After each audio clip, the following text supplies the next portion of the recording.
بسم اللہ الرحمن الرحیم۔ پہلے بعض اہم خبروں کی سرخیاں۔ حکومت ایران کے ترجمان نے کہا ہے کہ امریکہ اور ایران کے تمام بدخواہوں کو ایران سے سیاسی اور فوجی شکست کھانے کی عادت ہو چکی ہے۔ ایران کے متعلقہ اداروں نے بنیادی ڈھانچے پر کیے جانے والے ایک وسیع سائبر حملے کو ناکام بنا دیا ہے۔ صہیونی فوجیوں نے ایک بار پھر غرب اردن کے شہر جنین میں فلسطینیوں پر حملہ کیا ہے، اور پاکستان کے صوبے پنجاب کے نو منتخب وزیر اعلیٰ کی تقریب حلف برداری میں تاخیر کے پیش نظر لاہور ہائی کورٹ نے حمزہ شہباز کی عدالتی حکم پر عمل درآمد کی درخواست سماعت کے لیے مقرر کر دی ہے۔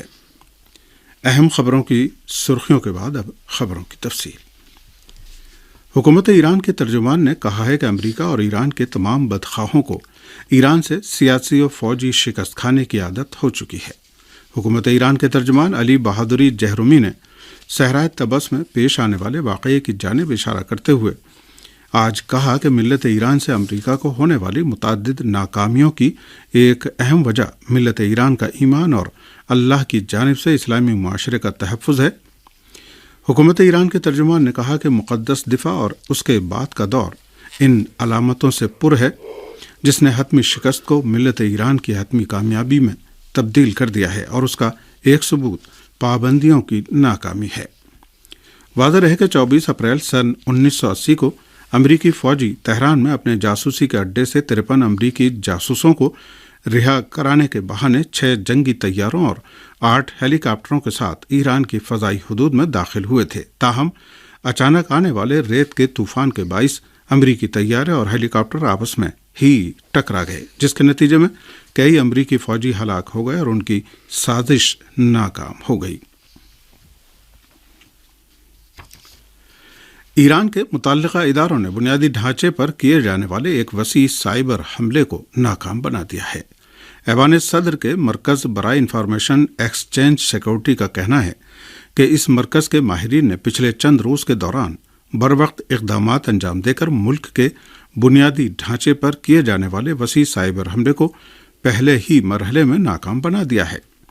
مذکورہ مرکز کا کہنا ہے کہ سائبر حملہ کرنے والے ہیکرز سرکاری اداروں میں سب سے زیادہ استعمال ہونے والے ایک سافٹ ویئر کے سیکورٹی ہول سے ناجائز فائدہ اٹھاتے ہوئے انفراسٹرکچر تک دسترس حاصل کرنے اور ان کا ڈیٹا چرانے کے ساتھ ساتھ اپنے من پسند احکامات کا اجرا اور غلط معلومات فیڈ کرنا چاہتے تھے۔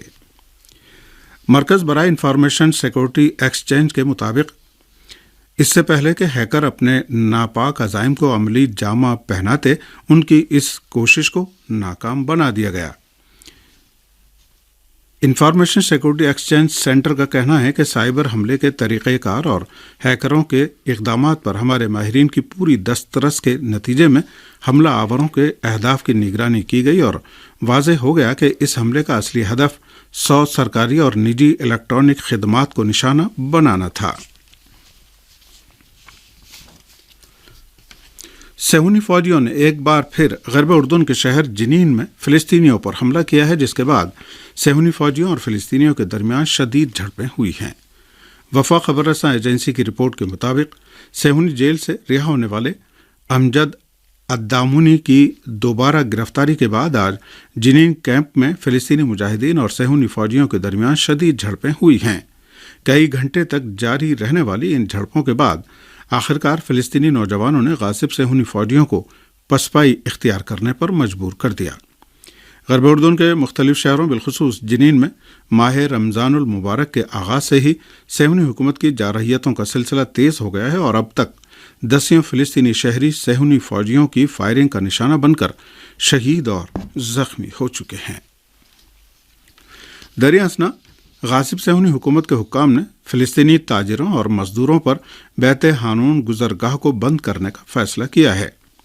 مقبوضہ فلسطین میں صہیونی کابینہ کے امور کو کوارڈینیٹ کرنے والے ادارے کے ترجمان نے اعلان کیا ہے کہ غزہ پٹی سے اسرائیل پر 3 میزائلوں کی فائرنگ کے بعد بیت حانون کی مذکورہ گزرگاہ کو غزہ کے تاجروں اور مزدوروں کے لیے بند کر دیا گیا ہے۔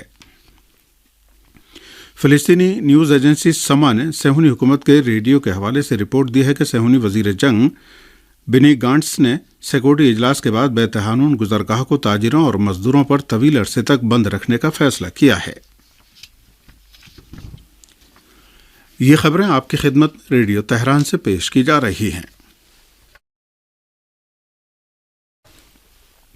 پاکستان کے صوبے پنجاب کے نو منتخب وزیر اعلیٰ کی تقریب حلف برداری میں تاخیر کے پیش نظر لاہور ہائی کورٹ نے حمزہ شہباز کی عدالتی حکم پر عمل درآمد کی درخواست سماعت کے لیے مقرر کر دی ہے۔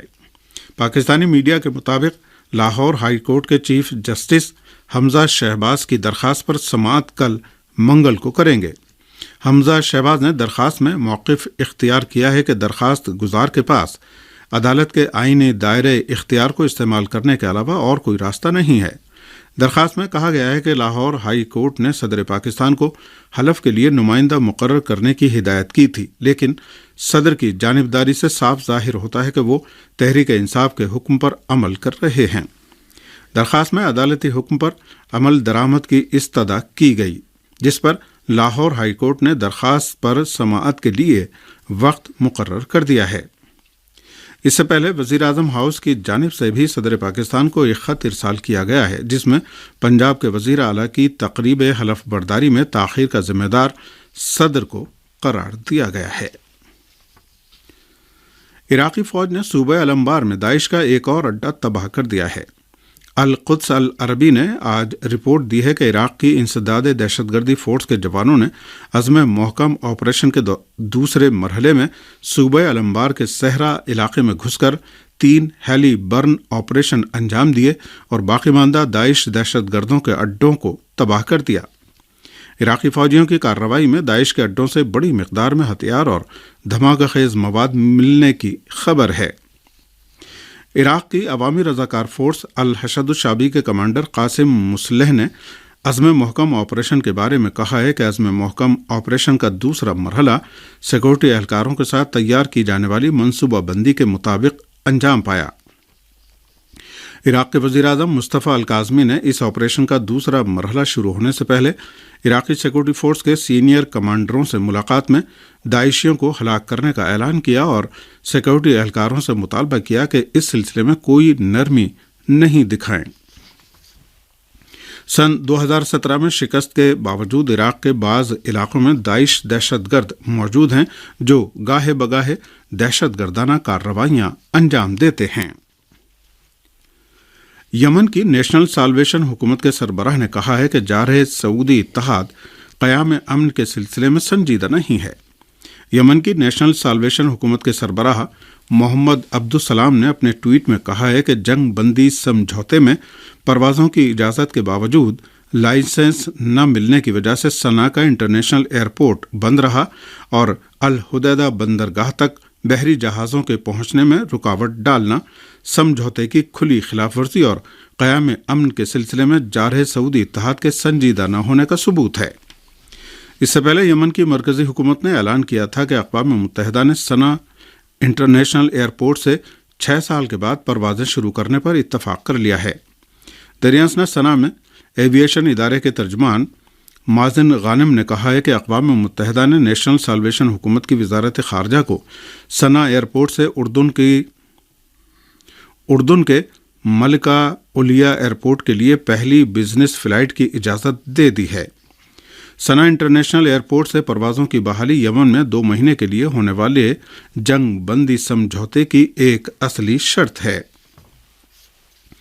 جارحِ سعودی اتحاد نے سن 2016 سے صنعاء کے انٹرنیشنل ایئرپورٹ سے پرواز پر پابندی عائد کر دی ہے اور صرف اقوام متحدہ کی فلائٹوں کو پرواز کی اجازت ہے۔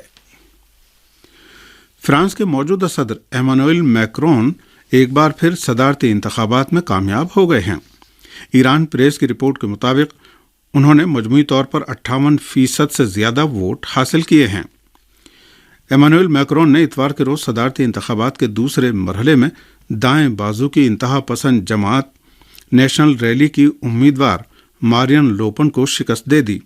صدارتی انتخابات کے دوسرے مرحلے کے نتائج کے مطابق ایمانوئل میکرون کو 58.2% جبکہ ان کی حریف مارین لوپن کو 41.8% ووٹ حاصل ہوئے ہیں۔ اس طرح ایمانوئل میکرون کو صدارتی انتخابات کا فاتح قرار دے دیا گیا ہے اور ایک بار پھر وہ 5 سال کے لیے فرانس کے صدر منتخب ہو گئے ہیں۔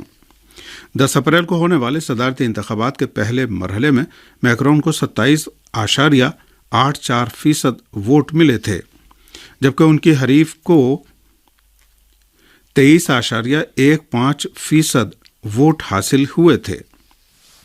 فرانس کے عوام نے حالیہ دنوں میں ملک گیر مظاہرے کر کے صدارتی انتخابات کے دوسرے مرحلے کے بائیکاٹ کا مطالبہ کیا تھا۔ یورپی یونین کی خارجہ پالیسی کے سربراہ نے اعلان کیا ہے کہ اس یونین کے اراکین کے درمیان روس کے انرجی کے شعبے پر پابندی عائد کرنے کے بارے میں کوئی فیصلہ نہیں کیا گیا ہے۔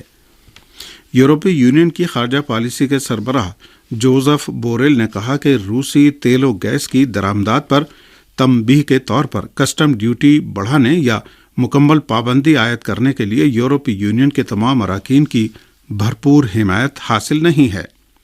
یورپی یونین کی خارجہ پالیسی کے سربراہ نے اس بات کی جانب اشارہ کرتے ہوئے کہ تیل و گیس پر مکمل پابندی کے لیے حتمی تجویز ابھی زیر غور نہیں ہے، کہا کہ روس کے انرجی کے شعبے پر پابندی کے بارے میں یورپی یونین کے آئندہ مہینے کے آخر میں ہونے والے اجلاس میں غور کیا جائے گا۔ جوزف بوریل نے اعلان کیا کہ یورپی یونین کے تمام ممالک روسی تیل اور گیس پر انحصار ختم کرنے کی کوشش کر رہے ہیں اور ان کا خیال ہے کہ یورپی یونین آخرکار اپنا انحصار کم کرے گی۔